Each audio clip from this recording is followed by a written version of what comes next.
John chapter 15, verse 12 says, "This is my commandment, that you love one another as I have loved you." Now, if you think that sounds just like John chapter 13, verse 34, raise your hand. None of you listened to it very well.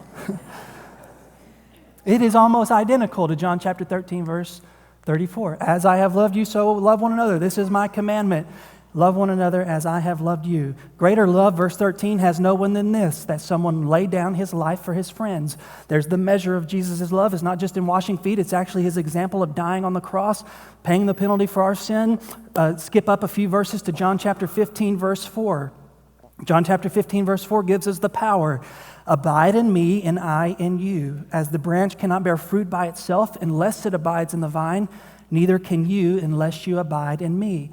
I am the vine, you are the branches. Whoever abides in me and I in him, he it is that bears much fruit, for apart from me you can do nothing." Okay, that's the power. One of the ways of saying apart from me you can do nothing is apart from me you do not have power to do anything. So how do we have the power to love the way Jesus loved? Well, by abiding in the love of Jesus. So as we abide in his love, we are empowered to love with his love. Verse 9.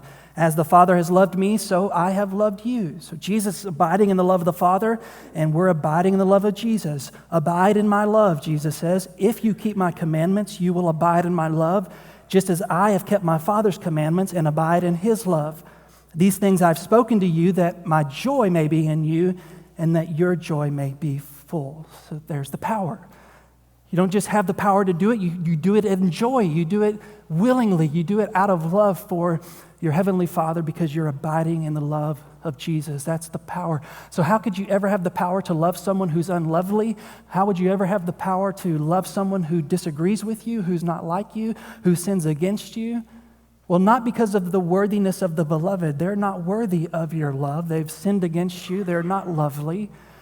But you do it because of the worthiness of Jesus Christ. And you've been loved by him, though you are unworthy. And he's called you to love others, though they're unworthy.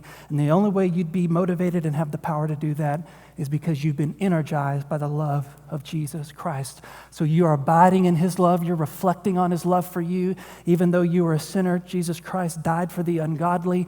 And as you meditate and internalize and deepen in that gospel, and it takes roots in your heart, then you've got the power to love the unlovely, to love others with the love that you've been loved by Jesus. And so these